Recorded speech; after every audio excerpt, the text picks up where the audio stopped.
Shayna Baszler meets with Nia Jax. They argue about Reginald. He's at home recovering after Baszler's attack last week, and Nia calls Baszler out of line. And Jax offers to help her tonight because she knows Alexa. And Baszler doesn't care. I'm not intimidated by a stupid doll, and I don't need your help. And she walks off. Before we get into this Gong Show, I'm going to say, in terms of playing like the bully in the movie I would have rented when I was 12 years old, Shayna Baszler plays this bully role like perfect. No, I can't. I can't She's a cartoon character. That's what she's being asked to do. I can't give a hint of positivity to this in any way. This is like if Drew and Lashley was amateur theater, this is like something I wouldn't even bring to like a kid's 6-year-old's party. Like, it's so bad. It is so. The acting is bad. The dialogue is bad. The editing is bad. The shooting is bad. Everything is just like, there's no indication that any of this should be even on tape, much less TV. Well, we have Alexa's Playground, which, for those paying attention to our rundown, this was the main event of the show. Baszler comes out to sit with Alexa and Lily, and she knocks over the rocking horse. And Shayna is asked to apologize to Lily. Shayna says that Alexa is more delusional than she looks and blames Alexa for Reginald's injuries and the reason her and Nia are no longer tag champions. Lily speaks to Alexa, and Alexa informs Shayna it's in her best interest to apologize. So Baszler grabs the doll and apologizes that it's only a stupid doll. Alexa goes to attack, and Baszler steps on Lily and then stomps onto Lily as Alexa watches. Yeah, we got a floor, like a ground shot, point of view shot from Alexa as she's getting stomped on. So they went through a lot of work for this. Yeah, this was like the reenactment of Ronnie Garvin. The Thunderdome starts to short circuit.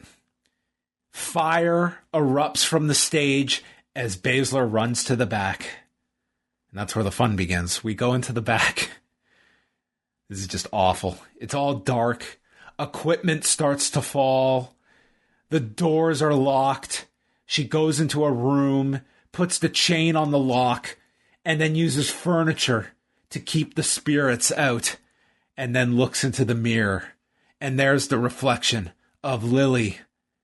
And Raw ends by cutting to black. And the last noise we hear is Shayna-screaming.mp3. With some reverb on it. Absolute garbage. But at the same time, there was a time that we would watch a segment like this, and everyone would be just in an uproar. I'd be like, my God, WWE just did the stupidest thing ever. This happens in such frequency now that I don't even have that in me. It's at a point where this is no longer the outlier. This is the continual pattern of what has been introduced into the show. This is just another angle now. It's a bad show. It's a bad show. We have an awful baseline of which we judge this show every week. And this is par for the course for me. I don't even flinch at this stuff anymore. They've successfully made this show completely stupid, that this stuff just is interwoven. And then you have other people they're just going to praise anything for the sake of praising anything, that they have absolutely no standards of what this show can achieve. So this is what it is. This is just part of, we're going to have tons of this shit this year, just like we had tons of this shit last year. Yeah, sometimes, like, you know, I'm in a mood where I just, like, let go so much that I'm just, like, able to sit back and laugh and actually have fun watching this really campy TV show every single week, you know, for segments like this. Like the zombie shit, I was just like, wow, this is so ridiculous. Like, I'm just releasing. I'm just gonna let go and just laugh at the idea that somebody is paying millions of dollars for this. And that, you know, that was again the case tonight. People are paying millions and millions of dollars for this. Like, fuck, I thought Bret Hart's iguana video was probably better than this, but you know, not that far off. But man, it was just like I just didn't have the patience tonight. You know, not after the rest of the really shitty wrestling show. Um, it was just, man, I just think it's like taking Shayna Baszler on top of it all. Like if it was Reginald in this role, or even if it was like Lana like in this role, I wouldn't be so upset. But you have in Shayna Baszler the most legitimate person on that roster. And her role on this wrestling program is not to wrestle, it's to act like a 7-year-old bully who doesn't believe in the Easter Bunny. And on top of that, she has to sell, like, she has to do the Warrior Hogan thing in the mirror. That just, I think this would be amusing. Like, if you're a child and you took a camcorder and you did this on a weekend and you showed your parents, and your parents would be like, wow, that's amazing. You guys did a great job. It's not as cute when it's adults doing it. For On national 265 TV. million a year. Yeah.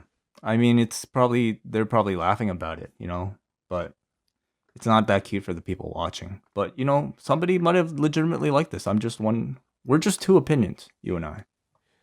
There's, I know that there's the sentiment that, someone was going to get pegged to have to do this program. And they look at Shayna Baszler and it's, how can you pick Shayna Baszler for this? The version of Shayna Baszler that people will pine for, that's never going to happen on this roster. It's never going to happen on Raw. It'll happen when it's too late and we won't care anymore, you know, because she'll have been through all this. It's like when they tried to make Kurt Angle serious, like having gone through all this other stuff.